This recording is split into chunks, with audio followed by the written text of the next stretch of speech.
Lagi-lagi ya teman-teman ya, masalah pakan adalah masalah yang paling serius untuk saat ini ya, yang dihadapi oleh para peternak-peternak entok ini. Kenapa? Karena masih banyak ya orang yang masih menyarankan dengan pakan-pakan yang menurut saya kurang tepat ya. Dalam artian tidak memenuhi kebutuhan pada protein yang dibutuhi pada ternak-ternak kita. Apalagi pada sistem pembibitan ini ya.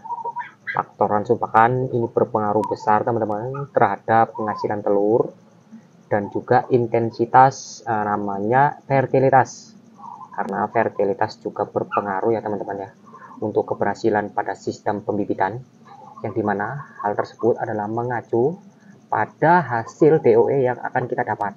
Percuma hasil telur banyak tetapi tidak diimbangi dengan fertilitas yang baik, tentu ya dengan perawatan yang tepat, dengan ransum pakan yang berkualitas. Insya Allah untuk hasil pasti akan menemui ke titik kepuasannya teman-teman ya. Tentu hal tersebut yang paling kita inginkan dengan penghasilan telur yang melimpah, dengan hasil DOE yang banyak. Jadi kalau untuk di kandang kami ya, kami menggunakan teknik pakan full. Pernah kami sebutkan dalam video-video sebelumnya ini, kami selalu menggunakan teknik pakan full teman-teman. Pakan yang tidak pernah habis dalam tempat makannya. Jadi 24 jam itu selalu terisi. Jika mulai habis langsung nanti kita tambah. Jadi seperti itu ya teman-teman. Kenapa ya kami selalu mengutamakan teknik pakan 24 jam ini ya?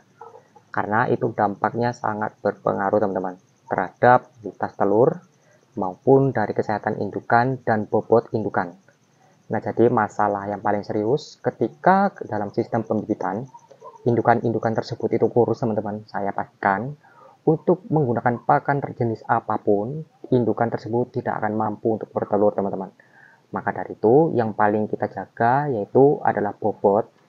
Bobot ini adalah berpengaruh teman-teman. Jika pakan teman-teman itu sebagus apapun, jika indukan itu masih kurus teman-teman, indukan tersebut tidak akan mampu menghasilkan telur. Nah, jadi alasan kami menggunakan teknik pakan 24 jam full ini ya. Kami menyiasati agar indukan-indukan tersebut itu tetap terjaga namanya apa ya? Tingkat bobot pada badan indukan-indukan tersebut ini. Karena memang pengaruhnya besar teman-teman.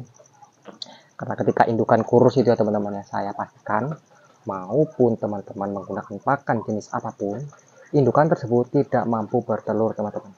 Percayalah, karena dengan indukan yang memang benar-benar bobotnya itu udah dia rasa dia udah mampu mencetak telur, barulah indukan tersebut mau untuk bertelur teman-teman. Jadi memang untuk saran saya ya, jangan lagi lah kita untuk mengakal-ngakali ransu pakan ya.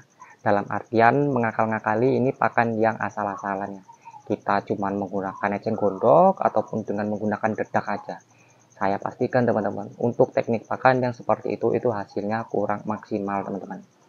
Jadi untuk apalah ketika kita mengiring-iring pakan ini, untuk hasil juga kurang memuaskan, untuk indukan kita juga sudah mulai tua, dan nanti kita akan mendapatkan kerugian teman-teman, yaitu kerugiannya ya, ketika kita memberikan perawatan yang asal-asalan, indukan kita itu akan mengalami masa tua yang dengan sia-sia teman-teman. Kenapa saya bilang sia-sia? Indukan tersebut ini tua dengan tidak menghasilkan apapun ya teman-teman. Kita harus mengejar yang namanya produktivitas dari indukan-indukan tersebut teman-teman. Kita manfaatkan usia-usia emas yang dimana usia-usia produksi itu harus kita tunjang dengan pakan yang baik teman-teman. Dengan perawatan yang baik pula hasilnya juga akan berpengaruh dan bikin puas bagi kita teman-teman.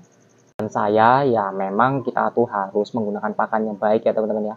Pakan yang memang benar-benar tepat, dengan pemilihan indukan juga yang harus juga yang bagus, dengan ransum pakan yang berkualitas, tentunya akan mendapatkan hasil yang berkualitas juga teman-teman. Jangan terlalu termuluk-muluk ya, untuk ingin mendapatkan hasil yang banyak, dengan keuntungan yang berjuta-juta, dengan keuntungan yang berlipat-lipat, tetapi kita di sini tidak memberikan perawatan baik, tetapi kita hanya mengakal-ngakali ransum pakan.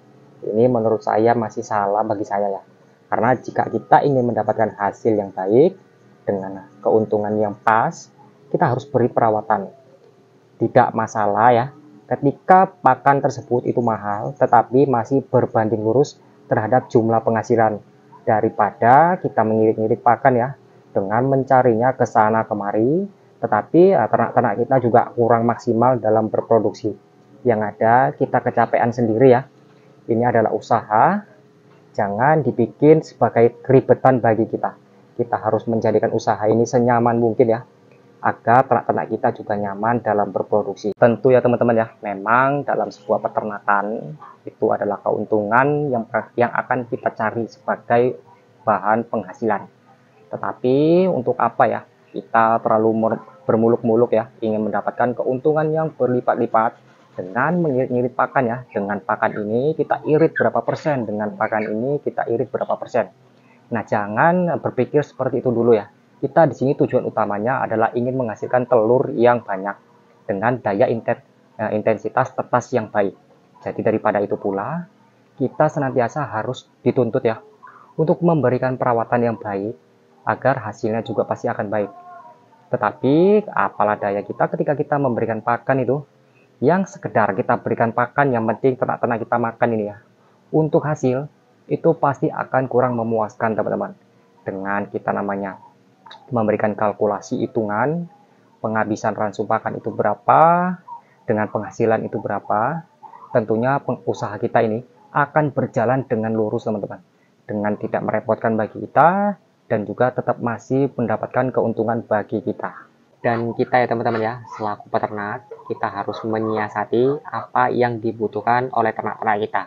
Jangan apa yang kita inginkan. Tentu ya, kalau yang kita inginkan ini pasti kita akan menghemat-hemat pakan tersebut dengan mencari pakan semurah mungkin, sealternatif mungkin, dengan tidak menghitung ya, dengan tingkat protein dan kalsium pada pakan tersebut.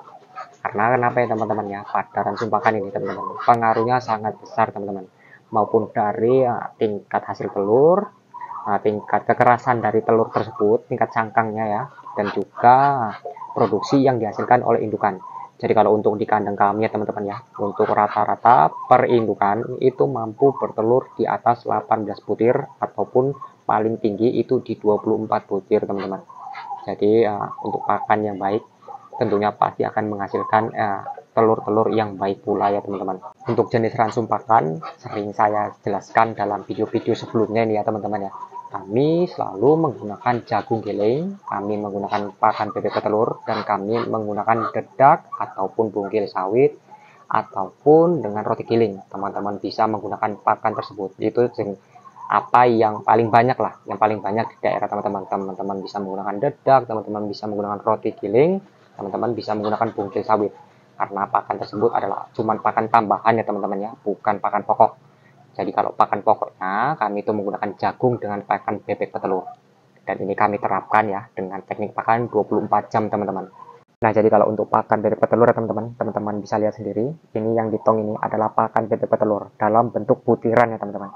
Ini masih original dalam pabrikan. Nah jadi nanti ketika bahan tersebut udah kita campur ya, nanti jadinya akan seperti ini teman-teman. Ini yang udah kita campur dengan jagung giling dengan roti giling. Nah jadi untuk bahan mentah ini pakan bebek petelur ini teman-teman tidak boleh ketinggalan ya teman-teman. Ini harus selalu ready dan tersedia karena ini adalah pakan pokok ya teman-teman ya. Jadi kita harus menggunakan ini secara rutin teman-teman. Jadi mungkin begitu saja nih ya teman-teman ya, video singkat yang dapat saya berikan. Semoga dapat bermanfaat. Assalamualaikum warahmatullahi wabarakatuh.